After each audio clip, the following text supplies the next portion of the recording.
Kristo Yezu akuzwe. Tugeze ku cyumweru cya 22 gisanzwe umwaka A. Amasomo y'uyu munsi irya mbere turarisanga mu gitabo cy'umuhanuzi Yeremiya, umutwe wa 20 umurongo wa 7 kugeza ku wa 9.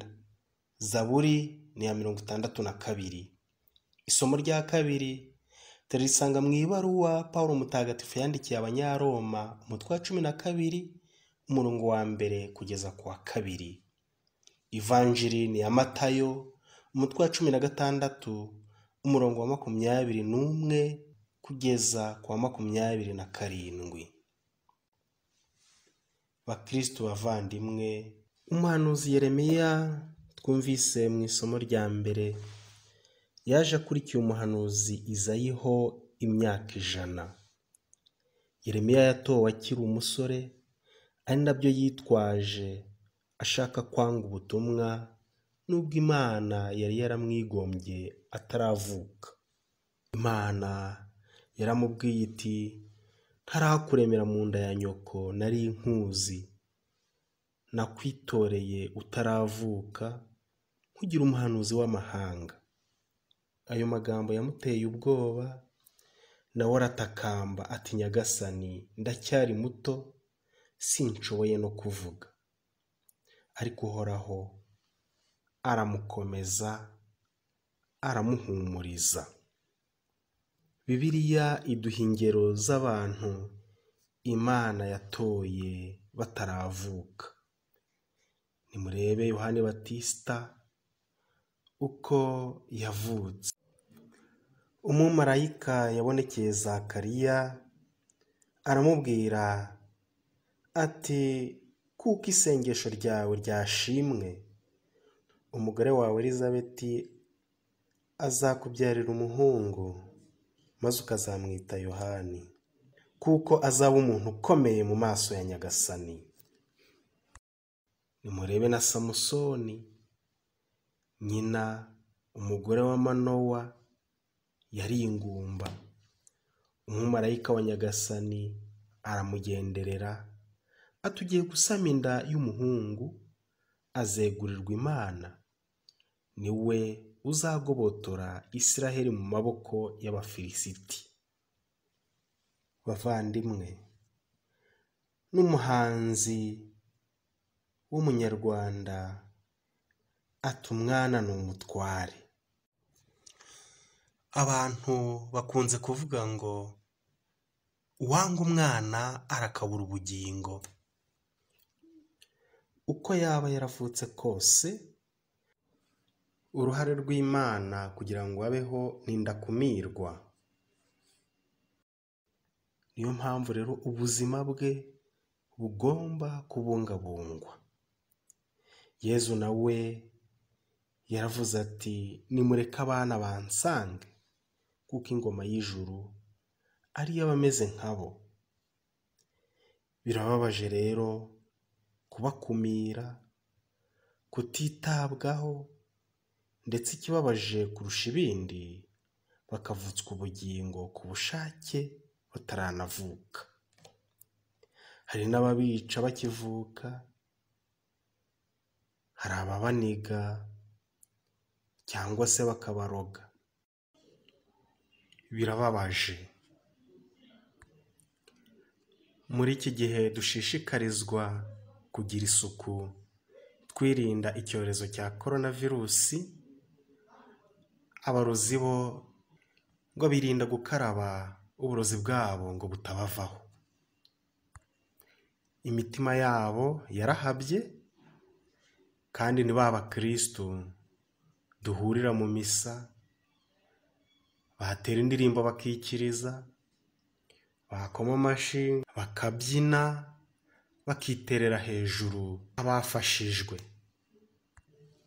Ariko bamara gutaha, umugambi wabo bakawukomeza, bakavanga amasaka n'amasakaramentu. Uzi kumva bavuga ngo haranikwa wa murejo w'umurozi, umukarisimatike w'umurozi, wa mukristo gatolika w'umurozi. birababaje. Ni iyihe nyungu muzakuramo? Uko byagenda kose, ubikora niba adahindutse azabibazwa. Nta kintu na kimwe ku isi cyaguranwa ubuzima bw'umuntu. Naho watanga ibya mirenge ntibyangana n'ubuzima bw'umuntu. Ntibugurwa, Imana yo yonyine niyo ibwitangira. Bugomba kwitabwaho. Yeremiya iyo aza kuvutswa ubuzima ntiyari kuzaba umuhanuzi, ariko Imana yaramwigombye. Impanuro ze zo kurwanya ibigirwamana zitwubake. Twirinde kubangikanya Imana n'ibigirwamana. Twirinde kuba abafarisayo b'indyarya, tugaragara inyuma nka ba museke igoroye, hato tutazavaho tujugunywa aho tuzaririra tugahekenya amenyo. Umunsi uzaba umwe ibyo bakoze bikazabagaruka, kuko Nyagasani azabibabaza. Yeremiya rero yagize amahirwe yo kubaho aba umuhanuzi w'amahanga. Agitangira ubutumwa bwe yarwanyije cyane ibigirwamana byari byiganje muri Yuda. Yeremiya yarababaye cyane kuko ari we wagombaga gutangaza isenywa ry'umuryango we yakundaga bitavugwa. Usibye ibyo yavugaga mu mpanuro, hari n'ibyo yavugishaga amarenga, ndetse n'ubuzima bwe bwose bwabaye incamarenga. Ntiyigeze arongora kuko yasangaga ntacyo bimaze kubyara abana bazarimburwa. Nta birori by'umunsi mukuru n'umwe yagiyemo kuko icyunamo cyari cyugarije igihugu.